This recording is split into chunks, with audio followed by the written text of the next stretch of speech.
Okay, so here's the thing we're not considering. Okay. We're always like, Selena can't be the best assassin. What if all the other assassins legitimately suck? Okay, and we're back with part 2 of Crown of Midnight by Sarah Maas. Part 2, The Queen's Arrow. Chapter 30. This hasn't been a break for anyone else except for us. Anyone listening doesn't know that we took like a week off and it was glorious. I could do so much with my afternoons. Literally, we were like, last Sunday, we were like, let's take Monday off. And now it's the next Monday, and we're just starting to read again. It's been wonderful. Yeah. Chapter 30. Selena stared at the body. An empty body. Artfully mutilated. So cut up that the bed was almost black with blood. Wait, pause. I totally forgot that it's like the gods, Nehemiah's gods' necks were cut from ear to ear, and the guts were like spilled out on the floor. In which I was like, yeah, you anyway, I just remember that. I do. So, I guess my initial imagination with this first sentence was I was like, why would the bed look black unless we've got poor lighting, which, possibly, perhaps, I don't remember what time. It's probably night, so it's probably got torchlight, so that's not full natural lighting. Mm-hmm. And then if the sheets and bedding isn't, like, white, then, yeah, sure, you could look black. But also, remember, Selena was like, oh, the red's so dark it looked black, so she might just have partially colorblind. We did not consider this. We didn't consider that she could might have some sort of colorblindness going on. Mm-hmm. Intensity colorblindness. Yeah. Because she knows red, but intense red, that's black. This is true. Hey, that's funny that I totally forgot that we had another time where it was like, red so dark, it was almost black. Not almost black, it looked black. Looked black. It's like, well, so is it black or not? Yeah. Oh, it's red so dark it looks black. Oh, so it's black. Pussy slut. People had rushed into the room behind her, and she smelled the faint tang as someone was sick nearby. Faint tang? I don't know. That can be potent. I guess there's a lot of other smells. The unseeming might not have been so seamless. Yeah. But she just stayed there, letting the others fan out around her as they rushed to assess the 3 cooling bodies in the room. That ancient, ageless drum, her heartbeat, is that supposed to be another reference to her being like Faye, and they're like, I don't know. Got some of that They've going talked on. about drums in the past, I think, though. Yeah, the last chapter. A drum, Macbeth doth come. I wish. I would love some Lady Macbeth. No, the last chapter is talking about the world slowing to the beat of an ancient drum or something. Anyways, now I'm like, why are we talking about her heartbeat as the ancient, ageless drum, and she's the Fae one? Pulsed through her ears, drowning out any sound. Nehemia was gone. That vibrant, fierce, loving soul, the princess who had been called the light of Elwe, the woman who had been a beacon of hope, just like that, as if she were just like that, as if she were no more than a wisp of candlelight. She was gone. How do you have a wisp of candlelight? It's just a little wisp. A little wisp of candle smoke, perhaps? So true. How do you have a wisp Light of isn't candle? a wisp. Unless you're a wheel. Oh, unless we're talking about Fey lights. Fairy lights. Anyway. When it had mattered most, Selena hadn't been there. Nehemia was gone. Section break. Someone murmured her name but didn't touch her. There was a gleam of sapphire eyes in front of her, blocking out her vision of the bed and the dismembered body atop it. Dorian. Prince Dorian. There were tears running down his face. She reached out a hand to touch them. They were oddly warm against her freezing, distant fingers. Her nails were dirty, bloody, cracked. So gruesome against the smooth white cheek of the prince. Again, I feel like that's kind of like an odd detail to put in here, but I don't know. You remember odd things. You see odd details when you're in shock. So you know what? That's okay.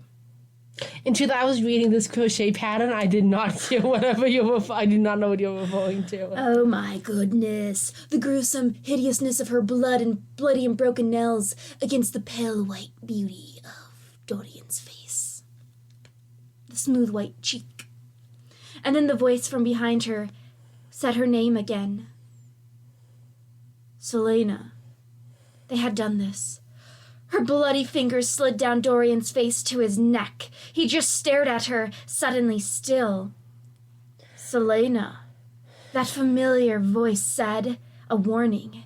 They had done this. They had betrayed her, betrayed Nehemia. They had taken her away. Her nails brushed Dorian's exposed throat. You already said you put your hand to his neck. Why are we then saying your nails are brushing his throat? Also, so that means you're curving. She's clenching to get her nails. Unless she got long nails. It's brushed. It's not a clench. But to brush it, you gotta start clenching. Cause she did this.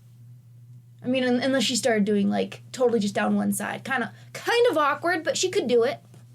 But still, then you'd have to get the nails under. I can't even go without interrupting myself. Beth's like, Beth to yourself, can I have 5 sentences? I keep thinking that to myself, yes, and I can't.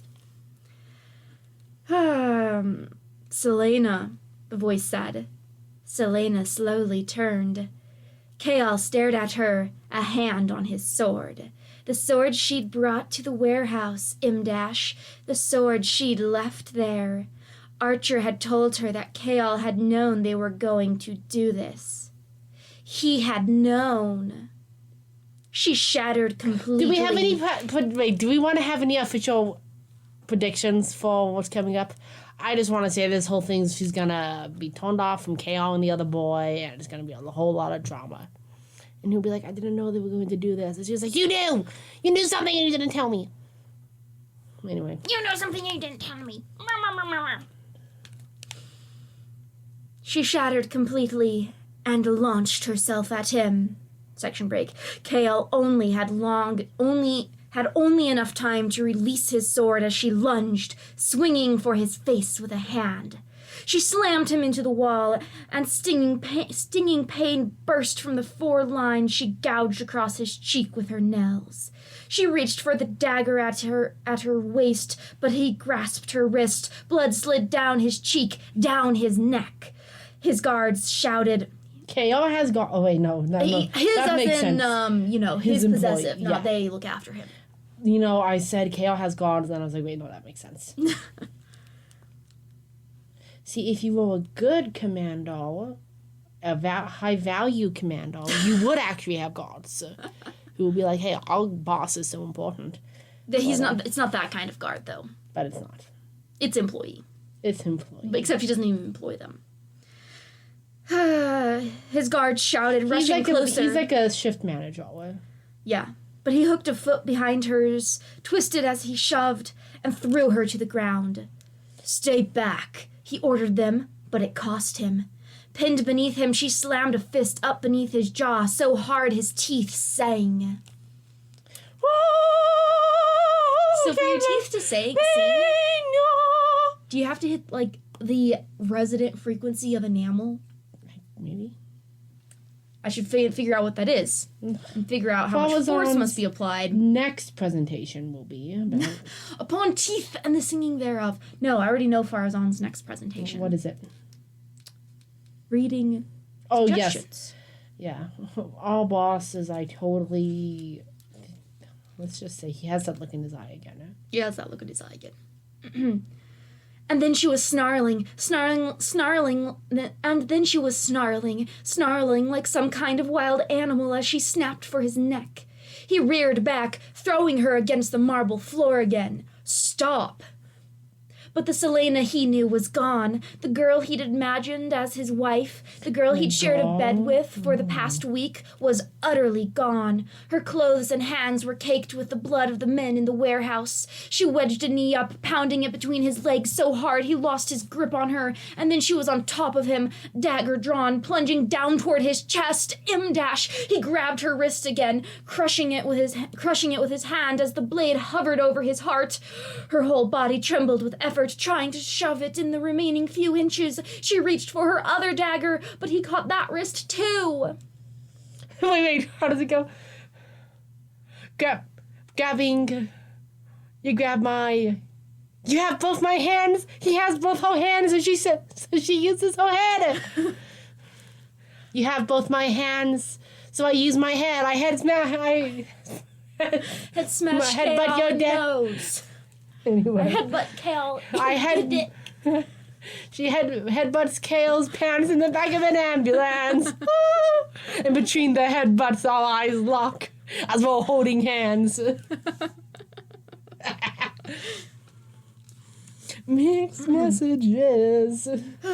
Stop, he gasped, winded from the blow she'd landed with her knee, trying to think past that blinding pain. Selena, stop! Captain? One of his men ventured. Stay back! He is losing this fight. Stop, Selena, stop! Captain, we're here. We are ready to help. We'll jump over. Say the word. I have the net. Stopping your thought attempt. Stay back. He snarled attempt to punch your dad's dick. Oh, baby, you played this game before. Too bad. I played a little bit more. You've got both my hands. He has both her hands. She used her head. She headbutt his pants in the back of an ambulance. Anyway, listen, I headbutt your dad's pants in the back of an ambulance. Is my favorite part of that entire song. Anyway. Nice. Stay back. Like, we're never going to be too... I have started this line 3 times now. Beth's like, can I have 5 sentences? I would never require that of you. Yeah, I was at my wit's end last time. That's all I can say. Stay back, he snarled again. Oh, I made it through. Selena threw her weight into the dagger she held aloft and gained an inch. Dude. It hovered over his heart before, but apparently more than an inch away from his chest. Yeah, no, it said like there were several inches, so that it needed to go. The remaining few inches. I guess I was considering that as going into the chest as well, which in a human, probably no more than 2 inches. Pound of flesh. Pound of flesh. You're right. Thank you for paying attention to that detail. You're even better at this than I am. His arms strained. She was going to kill him.